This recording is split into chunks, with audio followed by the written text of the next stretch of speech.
Hello students, hi everyone. So I hope you all already have seen my previous lecture. So today we are going to discuss more about the semiconductor.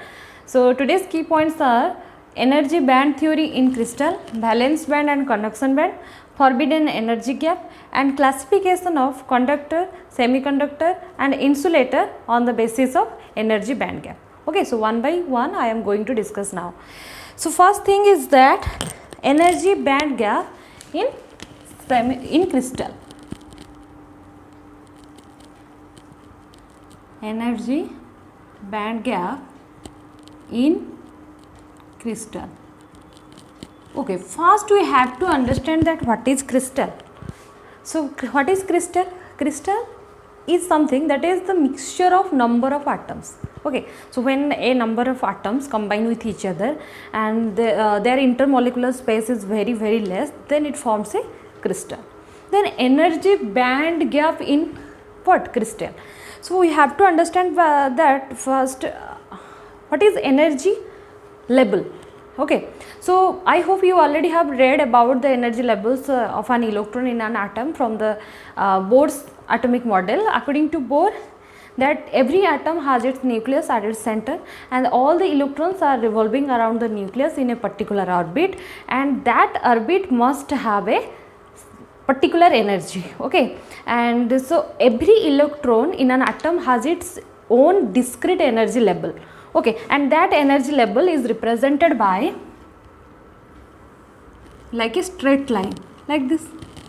Okay, suppose this is the first orbit, n equal to 1, and here n equal to 2, n equal to 3 and n equal to 4. Then the energy will be what? For the first orbit, the En equal to minus 13.6 electron volt. For second orbit, En equal to minus 3.4 electron volt. Then for the third orbit, En equal to minus 1.5 electron volt. For the fourth orbit, En equal to minus 0.85 electron volt. So these are the energy levels for the electron in an isolated atom. So students, very careful. See, for this is the energy level diagram for isolated atom, single atom. But students, practically isolated atom exist or not? Actually, practically there is no isolated atom actually. So the isolated atom always combine with each other, because we know that for to become stable configuration, to satisfy stable configuration, all atoms have the capability to combine with other atoms. So similarly, there is no single atom exist actually. So all the atoms combine with each other to form a crystal. But do you think that this energy level, what is happening inside the isolated atom, is it same in the crystal or anything? Okay, that thing we are going to discuss here. And here, that not energy level, that is energy band in the crystal. Okay, that is not energy level, that is energy band. So in a crystal, there are number of isolated atoms combined, and when there are number of isolated atoms, number of atoms combine with each other, that means their electrons also combine with each other, and also the energy levels of each electron will interact with each other. So that's why what happened, overlapping takes place. Overlapping of what? Overlapping of energy levels of electrons takes place, because each electron has its own discrete energy level. But when the atoms close to each other, that means all the electrons are also come to each other, and when the electrons come to each other, very close to each other, then what happened, the energy levels, the energy levels of the electrons will overlap with each other. Suppose there is this isolated atom. So here this is an isolated atom, and this is the nucleus, and these are the orbits. Okay, so the electrons are revolving around it. Suppose this is the isolated atom. If it is isolated, then what happened, this electron has only the interaction due to these neighboring electrons of the same atom, and also due to the nucleus. Okay, due to nucleus and due to the other electrons which are present nearer to that particular electron, it has the interaction. But when there is another atom comes close to comes close to it, then what happened? Okay, so what happened? Now this electron has interaction due to this electron, and this electron has also interaction due to the nucleus. Okay, now that means when a crystal is formed, when the atoms combine with each other, the interaction changes. The interaction of electron takes place. The interaction of electron takes place due to two things. Due to, first one is the electrons present in the neighboring atom,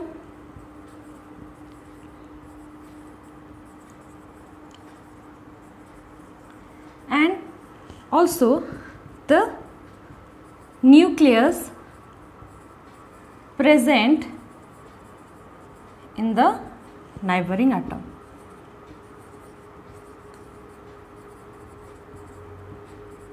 Okay, so the interaction of the electron takes place among the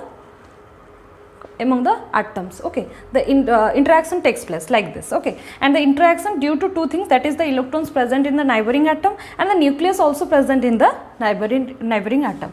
So what happened? Now these energy levels interact with each other, overlap each other, and then what happened? They will overlap some kind of like this. Okay, overlap like this. When they overlap, they will overlap like this. Now this electron is belong to this atom.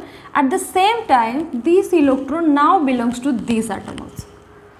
Okay, so now that means the electron now belongs to both the atoms now. Okay, this particular electron belongs to both the atoms. Okay, then how it happens? Yes, it can be possible, because in semiconductor, which crystals are the semiconductors? As you know that is silicon and germanium, and these particular atoms belongs to the carbon family. Okay, these atoms belongs to the carbon family, so that's why they have also 4 electrons in their valence. Okay, in their valence orbit they must have 4 electrons, and you already know that the atoms which have 4 electrons in the valence shell, they must have the capacity to do covalent bond. And what is covalent bond? Covalent bond is nothing but the sharing of electrons with each other. Okay, the sharing of electron. So that means the same thing happens here. So if you have taken the isolated atom, there is no interaction, there is very minimum interaction. But when you take 2 atoms very close to each other, then the energy disturbed. The energy of each electron gets disturbed, and due to disturbance they will overlap with each other. Interaction takes place. So now what happened? This electron belongs to this atom. At the same time, this electron also belongs to the neighboring atom. Okay, so overlapping energy takes place, and due to this overlapping of energy, due to this overlapping of what? Overlapping of energy levels, overlapping of energy levels of the electrons, what formed? Energy band is formed. Okay, energy band is formed. Okay, so try to understand. So that means in an isolated atom there is no energy band. In an isolated atom there is energy level, but when the atoms are combined, the atoms combine with each other, they are very close to each other, then the valence electrons overlapping with each other, and due to the overlapping the energy level interact with each other, and due to overlapping of the energy levels, what? The energy band is formed. So we have already understood now that what is the reason behind the formation of the energy band. Okay, get it? Then okay, now I want to take an example. of that it will be better if I will take the example from the semiconductor. Okay, then it will be better to understand.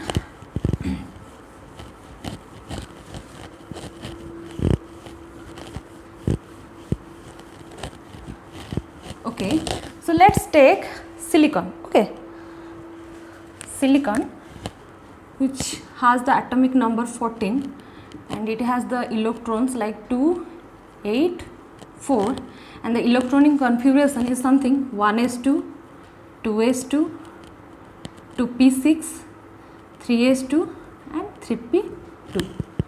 If you draw the diagram for this electron filling, then you can draw like this. 3s2 means it has 2 electrons in the cell, S subcell, and P is not half filled, it is filled by only 2 subcells will be filled like this. Okay, but suppose there is a single silicon atom. Okay, we have to consider first a single silicon atom, then we have to draw the energy levels. Okay, so we have to draw a graph which will help to understand it very clearly. So there is a graph. Okay, so along the x axis I have to take electron energy,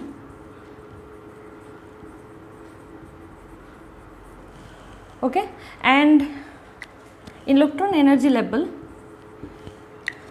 and in the y, along the y axis,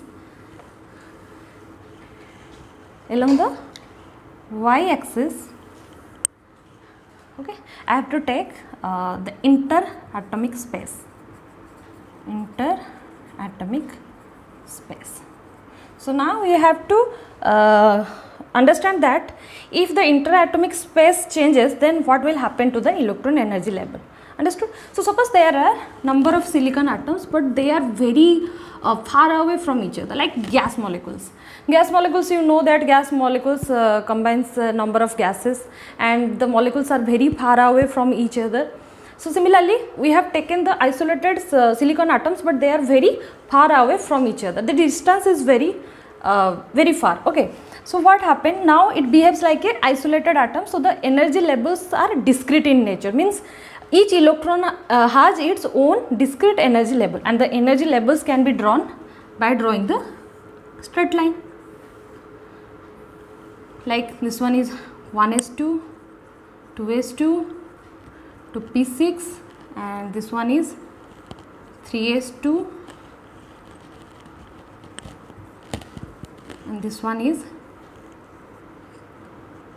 3p2. Okay, 1s2, 2s2, p6, 3s2, 3p2. Okay, the energy levels, now discrete energy levels are represented by straight lines like this. Okay, so when now suppose the atoms are very close to each other, so make them that the atoms are very close to each other. So what happened, to some extent the interaction cannot be observed, but at one point when what happened, the energy levels starts to splitted, means the energy level starts to split up. Okay, like this.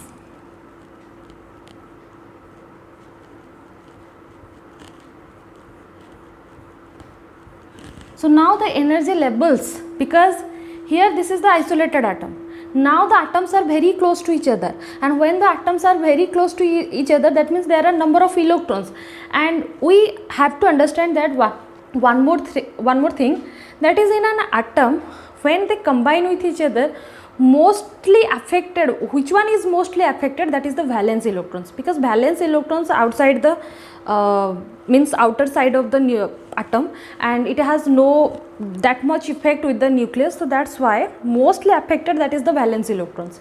So that means here which one split more, so this one is going to split more, the valence cell will the energy level is going to split more like this. Okay, then so now in this way they will split, that means the diagram will be something like this. Okay, then so suppose we have to draw we have to represent the distance, that's why I have draw the this dotted line, suppose that we have to mark it like D, this is C. So that means you can see that, suppose this is the origin. So when the atoms have this much, this along this axis the distance is given. So when all the atoms have this much distance, this much separation in between them, then they have the discrete energy levels. The electrons have the discrete energy levels. But when they combine with each other, okay, their separation between them is going to very small. Then what happened? Every electrons have different energy levels, means approximately they all belong to the same subcell, same energy level of the same group, but the electrons, the energy levels of the electrons, that may slightly increase or that may slightly decrease due to interaction, because you cannot say that due to interaction always the energy increased, that may decreased. Okay, so that's why the energy levels, due to the energy levels either increased or decreased, so we have to draw the various energy levels, but that approximately belongs to this group. Similarly here also. Then when again they come very close to each other, means when the atoms are very close to each other, then what happened? These energy levels overlapped like this. It's very interesting, understand very carefully, try to understand it. Okay, so now what happened? The energy levels, what happened? They overlap, all the energy levels will overlap each other. Now the problem is that here you can say that this energy level belongs to this group, this energy level belongs to this group, but in this case you cannot say that which energy levels belongs to which group. That means here overlapping takes place. What happened here? Overlapping of energy levels takes place due to what? Due to there is decrease in the interatomic separation. So when the atoms come very close towards each other, then the energy levels overlap with each other, and we cannot distinguish that which energy level belongs to which group. Okay, so now this also belongs to 3s group and this also belongs to 3p group. Overlapping takes place. Covalent bond I have already told you. So similarly here the overlapping takes place between the energy levels. Then when you, so like this it is splitted now. Okay, now when you again make the atoms very close to each other, because in a crystal there the interatomic separation that must be 10 to the power minus 8 meter, you already know. So that means you have to make the atoms very close to each other to form a crystal. So now if the separation now it comes to A, 0 to A. So if the separation is very close to each other, then what happened? These all energy levels will be divided into two groups. Okay, they are going to divide it into two groups like this, and there is a gap created. There is a gap created. See, it's very useful, very conceptual actually. So that means when the atoms are coming very close to each other, now the energy levels, all the energy levels which are already overlapped, they divided into two groups. One is lies in the upper side and another is just lower side. Okay, so these energy levels which are present very close to each other, that means the energy levels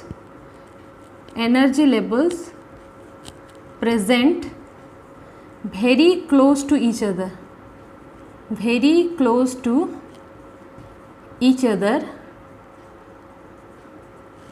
they known as what? Energy band. So band means energy band is formed due to energy levels, but when there is more number of energy levels and they are present very close to each other, they form like this, they form the energy band. So now you can see there are two bands are formed now, energy band. This one is one band and this one is another band. This band is known as conduction band. Okay, this one is known as, very important, conduction band, and this one is known as what? Valence band. Okay, a short form I have written here, but later I will write properly, but now there is a limited space, so that's why I have written in shortcut form. So this one is known as conduction band and this one is known as valence band, and the gap between the two bands is known as energy band gap. It is known as energy band gap. Energy band gap, because the gap is there, so that and it is the gap between two energy band, that is known as energy band gap. And this energy band gap is also known as what? Forbidden energy gap. This is also known as forbidden energy gap. Okay, so the gap between conduction band and valence band is known as what? Energy band gap, that is forbidden energy gap. And what is the speciality of this forbidden energy gap is that you can see that here the no energy levels are present, that means no electron are present. So in the energy band gap there is no electrons. So you have to remember, in forbidden energy gap there is no electrons. In forbidden energy gap there is no electrons, either electrons exist in the valence band or in the conduction band. Then generally in a crystal the electrons are present in the valence band. Okay, generally what happened, the electrons are present in the valence band. So when the electrons are present in the valence band, by providing some energy to these electrons or by absorbing some energy, these electrons excited to the higher state, that is conduction band. And when they excited to the conduction band, there will be a vacant produced, means this electron is excited to this conduction band, suppose by absorbing some energy. So when the electron is excited, in the place of that electron there is a vacant produced, and that vacant position is known as hole. Okay, now clear? I have already in the previous lecture I have already discussed that semiconductors has two types of charge carriers, one is holes and another one is electron. Electron you know already, but now hole is introduced. So what is hole? So that means actually in the valence band the electrons are present generally, but when the electrons jumps to the higher state, that is conduction band, by absorbing some energy, then in valence band there is a vacant position creates. Okay, and that vacant is known as hole. Understood? So this is the hole. Okay, so now this is all about the conduction band and valence band. Understood? So now you can explain that what is conduction band, what is valence band here. Okay.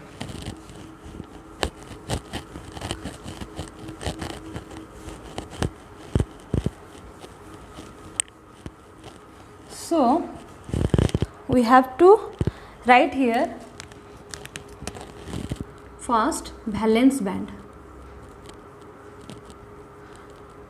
and conduction band. Okay, so first thing, the valence band and conduction band are represented like this by using this graph. This is known as valence band and this is conduction band.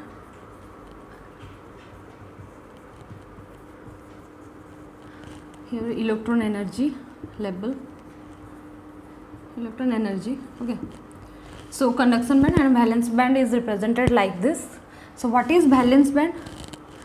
Means first thing is that the range of the energy levels, the range of the energy levels where the valence electrons exist, where the valence electrons exist. So where the range of the energy levels where the valence electrons exist, that is known as what? Valence band. That is known as valence band.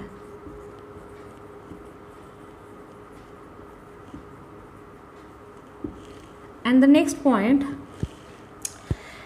in valence band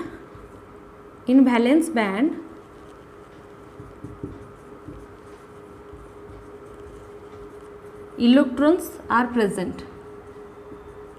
Electrons are present.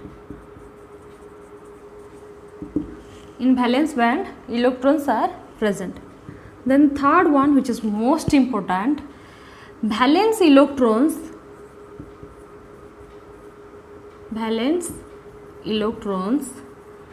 don't participate, it's very important, don't participate in electrical conductivity.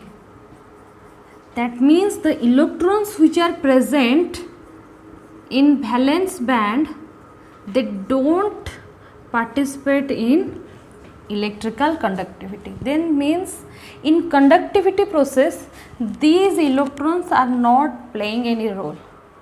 That is very important. So when the conductivity process takes place, when the crystal has the electrons in the conduction band. When the electrons are present in the conduction band, then the conductivity takes place. So what is conduction band? Conduction band, that means, first point, the conduction band present, the conduction band is present just above the conduction band is present just above the valence band, just above the valence band. Next thing, next point, the electrons may or may not be present. Means conduction band maximum times remains in empty state.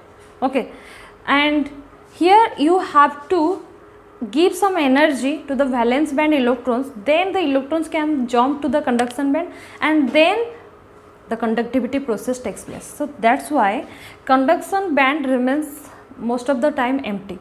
Okay, the electrons may or may not be present here. So you have to do what? You have to give some external energy to the electrons which are present in the valence band, then that electrons excited to the conduction band, and then that electron which is present in the conduction band, they will take participate in the conductivity. And most important, the last point, the electrons present in the conduction band, the electrons present in conduction band, participate in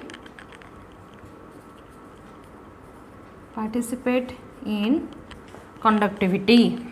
Okay, that is the difference, main difference between valence band and conduction band. The electrons which are present in the valence band, they don't participate in the conductivity process, but the electrons which are present in the conduction band, they must participate in the conductivity process. Okay, then next,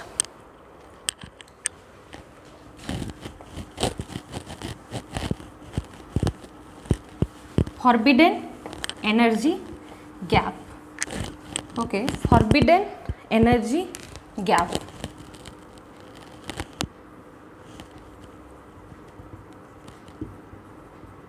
So what is forbidden energy gap? Forbidden energy gap, which is represented by the symbol Eg. Eg. Okay, forbidden energy gap. So what is the forbidden energy gap? Okay, so see here, I have already told you that the gap between the conduction band and valence band is known as what? Forbidden energy gap. Forbidden means restricted. Restricted to what? Restricted to electrons. But that means the electrons cannot present in the forbidden energy gap. But mathematically we have to write like this: Eg equal to what? See, conduction band means there is the number of energy levels, and this is the lower energy level, EC. Okay, conduction band I have represented like this, EC. Okay, and valence band, this is the maximum EB, maximum energy level of valence band EB. That means this one is the EB maximum and this one is the EC minimum. Okay, and so that mathematically you can write that EC minimum, that means energy of the conduction band, but minimum energy of the conduction band minus maximum energy of the valence band EB maximum. Okay, in this way you can calculate the forbidden energy gap. Okay, so this is the forbidden energy gap. And to excite the electrons from the valence band to conduction band, we need this amount of energy, minimum this Eg amount of energy is required to excite the electrons from the valence band to conduction band. So this is all about the valence band, conduction band and forbidden energy gap. In the next class we are going to discuss more about this theory, and on the basis of energy band gap I am going to classify the conductor, semiconductor and insulators. So thank you everyone.